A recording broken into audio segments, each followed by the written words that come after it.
How fragile is democracy, really? I mean, what does it actually take for a major world power to just fundamentally shift? It's a huge question. Yeah, moving away from a democratic framework. These aren't just, academic questions. They're right at the heart of what we're digging into today. Absolutely. Okay, let's unpack this. Today, we're doing a deep dive into this really compelling analysis. It maps Russia's post-Soviet journey onto a kind of hypothetical future for the U.S. A stress test, essentially. Exactly. A deliberate stress test of American democratic institutions. It's definitely not a prediction. Yeah, that's key. Our source is this comprehensive trajectory analysis, and its goal is pretty clear. Figure out how a major power, under extreme stress, could slide from democracy toward a strongman nationalist model. But also looking at the U.S.'s unique strengths, its resilience factors. Right. And what's fascinating, I think, is how this analysis uses the past, Russia's past, to sort of light up potential futures. It's focused on the conditions, the mechanisms. Not just saying history repeats itself exactly. No, not at all. It's about understanding those underlying vulnerabilities. Okay, so to get that, we have to start with Russia. I mean, the shock they went through after the Soviet Union fell. It's almost hard to grasp. The 90s. Yeah, the 1990s. They call it the crucible of chaos, or sometimes catastroika. Picture this. They inherit about $66 billion in foreign debt. Okay. And they have only $2 billion in reserves. Wow, okay. That's an abyss. That's right. And production just collapses, so extreme scarcity. By 1989, the average person was spending 40 to 68 hours a month. Just waiting. Just standing in line for basic stuff. Can you even imagine that? It's hard to picture that level of daily grind, that desperation. Then comes shock therapy. Kicks off January 2nd, 1992. The rapid transition idea. Yeah, trying to jump straight from communism to a market economy, free prices, privatize everything, overnight. And the immediate result. Prices went up tenfold. Hyperinflation just took off. Oof. And real GDP per capita, it dropped 39% between 91 and 98. 39%.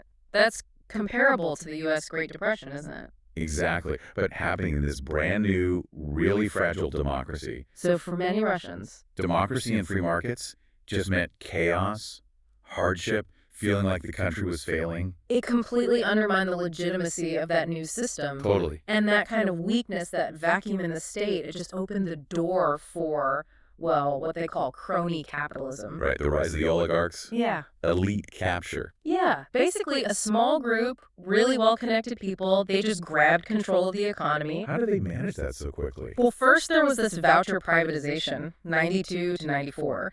Supposedly, everyone gets a share in state companies. Right, sounds fair on paper. But insiders, they knew how to play the game. They exploited the huge difference between domestic prices and world market prices for Russian resources. Okay. Arbitrage. Exactly.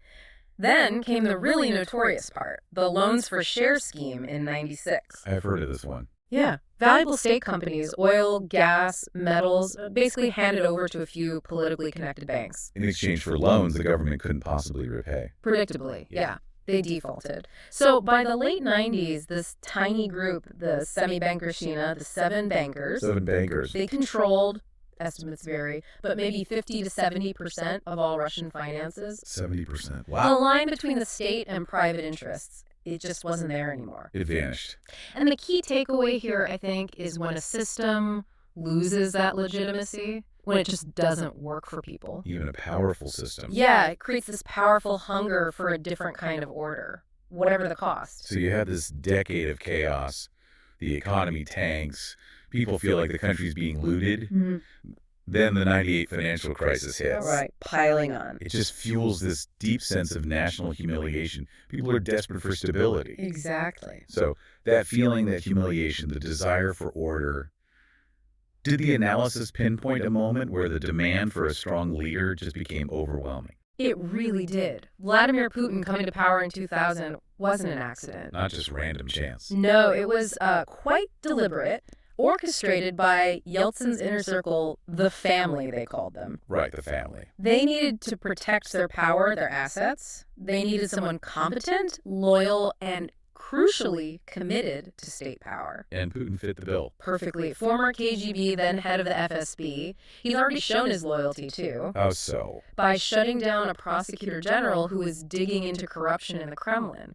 That proved he was reliable. A reliable operator. And then what's really striking is how the Second Chechen War became this unifying catalyst. After those apartment bombing. Yes, September 99. Over 300 people killed, blamed on Chechen terrorists. Putin launched a really decisive military response. And that projected strength. Exactly. It gave people a clear enemy, it unified the country, and it made Putin look like the strong leader everyone craved. His popularity went from like single digits to over 50% in just a few months. It justified expanding security powers, and he just rode that wave of patriotism right into the presidency in 2000. It's kind of chilling how a national tragedy can be turned into political capital like that. It absolutely can. And once he was in office, he started consolidating power systematically through what's called the Grand Bargain. Grand Bargain. What was that? Basically, he dealt with the Yeltsin-era oligarchs, those who challenged him, like Mikhail Khodorkovsky. Did it up in prison, right? Yeah, imprisoned, assets basically renationalized. The message was clear. Stay out of politics. Stay out of politics, align with the Kremlin's goals, and you can keep your money. Otherwise, yeah. So it shifted the whole system from that crony capitalism where private guys captured the state to state capitalism where the state, controlled by a new loyal elite, often Putin's old colleagues from security services, the Siloviki. Siloviki. People who prioritize state power above all else. Precisely. They were now in charge. Okay, so power consolidated. What about the ideas, the narrative? That was the final piece. He needed a new national ideology. The liberal, democratic ideas of the 90s, they were totally discredited by the chaos. Yeah, associated with hardship. So Putin's regime built this new mix. Russian nationalism, social conservatism, a big role for the Orthodox Church, and this idea of strong state sovereignty. Things like Eurasianism. Yeah, that idea that Russia has its own unique civilization separate from the West, or sovereign democracy. Sovereign democracy, meaning democracy on Russia's terms.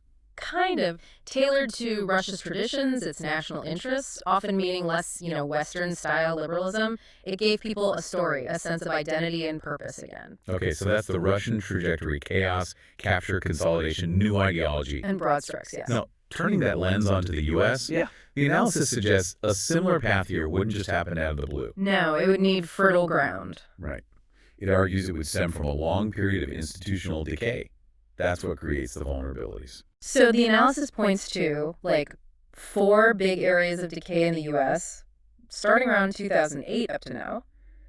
They kind of mirror those forces in 90s Russia. Maybe not in the exact same way, but functionally. Cracks in the foundation. You could say that. First, just pervasive institutional impotence. Gridlock. Congress not getting anything done. Right. The rigid two-party system, the polarization. It leads to stalemate. And what happens then? Power flows somewhere else. To the executive branch. Presidents, doesn't matter which party, rely more and more on executive orders. So we get used to the idea of one person just deciding things. It habituates the system to it, yeah. Which leads right to the second point, this catastrophic collapse in public trust. We see the polls. Trust in almost everything is down. Decades of decline. By 2025, the projection is near a 46-year low for average confidence in institutions. Except maybe small business, the military. And science, yeah. They still have majority confidence, but most others, no. And the divide is deeply partisan. People aren't even agreeing on the same reality anymore. It feels like that sometimes. And it's not just trust. It's about who's actually pulling the strings. That's the U.S. version of elite capture. Not like oligarchs grabbing state companies, though. No, it's more subtle here. But maybe just as powerful. It's how corporate financial tech interests influence policy. Lobbying, campaign finance. The revolving door between government and industry. And think about tech companies today. Their power is immense. Controlling information flow, shaping what you see through algorithms, deplatforming voices. The analysis sees that as a modern parallel to the oligarchs controlling the media in Russia. Interesting comparison. And the final point. This escalating polarization is really straining the federal system itself. States pushing back against federal laws. Yeah, challenging them, trying to nullify court rulings. It echoes that breakdown of central authority we saw in Russia in the 90s. It threatens the federal government's basic ability to govern the whole country. Okay, so when trust is gone, Institutions seem broken. The population becomes really vulnerable. Vulnerable to promises of order, strong leadership, even if it means ditching democratic norms. So these preconditions, the decay, Yeah. the loss of trust, they make the system fragile, brittle. Exactly. Which brings us to the idea of a black swan nexus. Meaning a big crisis, but not just one thing. Right. The analysis suggests a truly transformative crisis wouldn't be a single event, but maybe a combination, an interlocking set of failures that just overwhelms the weakened system. What kind of things are we talking about? Plausible catalysts? Things like a massive cyber attack, taking down the power grid or the financial system. Imagine the chaos. Yeah, that would be paralyzing. Or another financial meltdown, but way worse than 2008. Nope. Or, and this is worrying, an escalation of political violence. Between armed groups. Yeah, maybe getting beyond what state police can handle, leading to calls for the military to step in domestically. Or, God forbid, an assassination. Tragically, yeah. Assassinating a major political figure in today's climate. It could just shatter everything, trigger widespread unrest. The point isn't the specific trigger, though. No, the specific catalyst matters less than its function. It has to be a shock so severe it utterly destroys public confidence, makes people believe the current system has totally failed. And in that vacuum. In the chaos and fear after a shock like that, the analysis suggests a new kind of leader could emerge. The protector. Filling the void left by the old, failed institutions. Right. And this figure probably comes from the national security world. Why there? Because the military still has relatively high public trust across party lines. So maybe a retired four-star general, a former director of national intelligence, maybe a Homeland Security secretary, someone seen as above the political fray. Okay, positioned above the squabbling politicians. Exactly. And the analysis suggests a specific psychological profile, too. Someone who aligns with authoritarian personality traits. Rigid thinking, sticking to conventional values, a focus on strength, decisive action, even if it's arbitrary. But crucially, It wouldn't present it as a power grab. No. It would be framed as a solemn duty, a reluctant burden they have to take up to save the republic. From enemies internal and external. Right. Their whole rhetoric would be about duty, sacrifice, restoring order, national unity, rejecting partisan politics. And they wouldn't necessarily say, let's scrap the Constitution. Probably not. More like, we need to temporarily suspend normal procedures to restore the Constitution's true principles. Okay, so how does the public go along with this? That's the big question. It's critical. The analysis brings in something called terror management theory, TMT. Terror management. Yeah.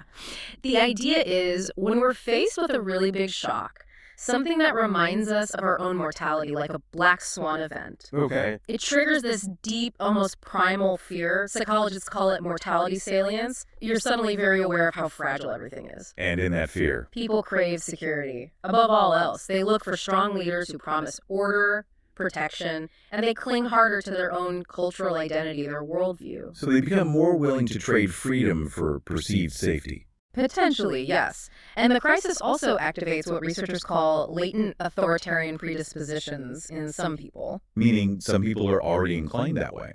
Some individuals have a higher need for order, less tolerance for ambiguity. When they feel threatened, they're more likely to support anti-democratic measures. Is there data on this? There is. A 2023 Pew survey across 24 countries found, on average, 31% public support for authoritarian systems. And in the U.S., it was notably higher among younger adults, 38% of those under 30. 38% before a major crisis. Exactly. Imagine how those numbers could spike if people felt the country was genuinely falling apart. Okay, so the protector emerges, public is scared and looking for order. What's the next step in this hypothetical? The analysis suggests they'd form a new kind of elite pact. Frame it as a national reconstruction coalition. Different from Putin just telling the oligarchs what to do. Yeah, probably more of a strategic alliance here, with key sectors of the existing elite tech, finance, defense, the modern military-industrial technological complex, you could say. And sell it as patriotism. Absolutely. A New Deal 2.0, maybe? A big public-private partnership to rebuild America.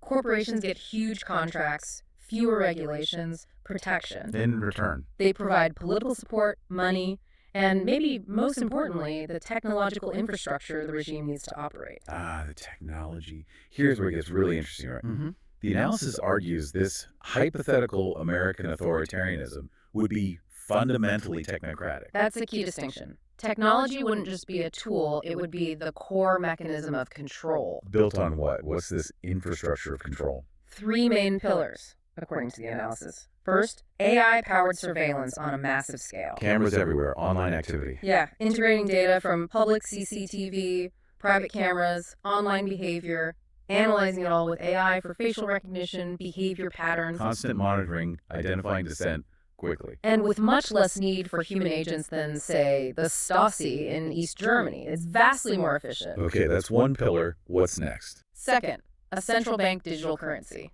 a CBDC.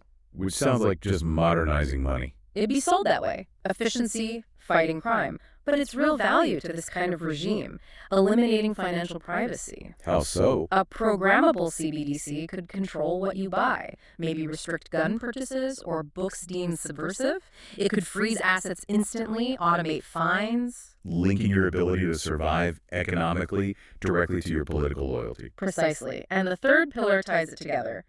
A federated digital ID. A national ID card, but digital. Mandatory. Single state-controlled ID needed for almost everything. Banking, travel, getting benefits, paying taxes, even getting online. So if you dissent, the regime could just switch you off, deperson you, lock you out of society, out of the economy without ever needing to physically imprison you. Wow, that's a different kind of control. Yeah. More subtle, less physically brutal than old regimes. Exactly. More sophisticated. The insight is how modern tech changes the whole game for authoritarianism. But you still need people to believe in it, right? Not just fear it. Absolutely. Coercion and tech aren't enough long-term. You need legitimacy, an ideology. So this protector regime, what's its story? It wouldn't invent a whole new ideology from scratch. It would take existing American myths and weaponize them. Like what? Like rebooting American civil religion, treating the Constitution, the Declaration of Independence, like sacred texts. What with the protector is the only one who truly understands their original intent. You got it. Then fuse that with a weaponized version of American exceptionalism. The city upon a hill idea. Yeah, but repurposed.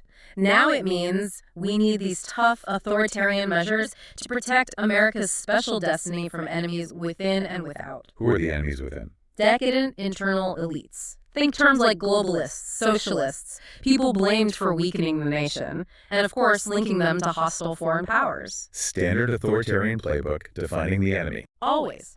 Relentless identification and demonization of domestic enemies of the people, political opponents, journalists who ask tough questions, academics, tie them to external threats to justify keeping things in a permanent state of emergency. Okay, it's a bleak picture. But now we have to talk about the critique, right? The analysis itself points out this isn't a perfect analog. Hugely important. It's a warning, a stress test, not a prediction. And the differences between the U.S. now and Russia in the 90s are massive. Like what? What are the key points of divergence? Well, first, the U.S. has this deep constitutional culture, over 2 centuries of it, and a really robust civil society. Unlike Russia in the 90s, which had basically no living memory of democracy. Right. So here you'd expect widespread organized resistance, legal challenges, political fights, grassroots movements, on a scale that just wasn't possible in Russia then. And our system is designed to be decentralized, isn't it? Exactly, American federalism. That decentralized power structure is a huge hurdle for anyone trying to create a Russian-style power vertical. Strong states could just refuse to cooperate. They could resist federal overreach. It might lead to a long, messy political struggle, not some quick takeover. What about the military itself? That's the other big one. The professional norms in the U.S. military are strong. That tradition of nonpartisanship, the civilian control. It's deeply ingrained. Yeah, it suggests active duty leadership would likely resist illegal orders. You could even see the chain of command fracturing. That's very different from the role security services historically played in Russia. So these differences are crucial. They mean resistance is likely. Not just likely, but the struggle itself would probably be protracted, messy, contested. Our institutions are actually designed, in a way, to fracture and resist that kind of centralized power grab. Which points to the resilience of democratic institutions generally. It does. Most democracies that emerged in the third wave since the 70s have actually survived, despite a lot of challenges. Even flawed ones. Even systems that become like competitive authoritarian, where leaders abuse democratic institutions. Those institutions often still exist. They provide places for opposition to organize, to complain, to publicize what's happening. So an American protector would face courts, state legislatures, Media. A whole landscape of potential resistance points. Okay, so considering both the decay and the resilience, the analysis lays out a few possible futures, right? Not predetermined. Correct. Scenario A is called Amerifed consolidation. Here, the black swan is so bad, the institutions fail so completely. Resilience gets overwhelmed. Yeah. The protector rises, makes the pact with the tech elite, deploys that infrastructure of control. The U.S. stabilizes, but as this inwardly focused, technocratic nationalist state, a very different kind of global power. Okay, that's one possibility. What's scenario B? Scenario B is the fractured states. Here, the authoritarian push fails. It's met by massive resistance states, parts of the government, civil society. The military maybe splits or stays out. Right. Federal authority just collapses in large parts of the country. You get de facto balkanization. Not necessarily a 19th century style civil war, but maybe a long period of low-level conflict, states going their own way economically, political paralysis. A failed state scenario, essentially. For all intents and purposes, yeah. And then there's scenario C. The more hopeful one. The democratic renewal. In this version, the crisis and the attempted power grab act like a national near-death experience. A wake-up call. Exactly. The shock is real, but the protector's actions are seen as an even bigger threat. The country's resilience holds. A broad coalition across party lines pushes back successfully. And that shared experience breaks the gridlock. Leads to major democratic reforms, strengthening the institutions that were weak, guarding against future threats. And obviously, each of these scenarios has huge implications beyond U.S. borders. Absolutely. Thinking about North American security, the Maple Fall Project stuff. How would Canada be affected? Radically differently. Scenario A, consolidation. Canada suddenly has an unpredictable, maybe ideologically hostile superpower next door. Complete rethink of defense, intelligence, trade. Scenario B, fracture. Nightmare for Canada. Potential refugee flows, armed groups crossing the border, collapse of continental defense. Basically managing a failed state on your border. And scenario C, renewal. Likely the opposite. A strengthening of the traditional U.S.-Canada alliance. A renewed American democracy probably looking to reconnect with allies. So, given these possibilities, the analysis finishes with recommendations, right?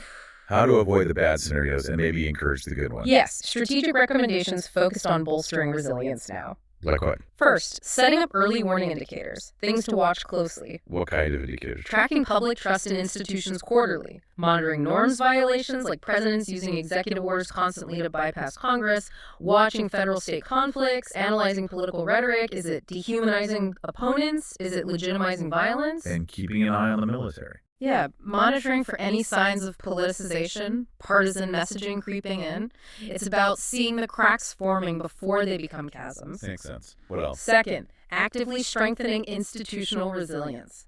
Tackling the gridlock itself. Things like electoral reform. Maybe ranked choice voting, things that lessen polarization.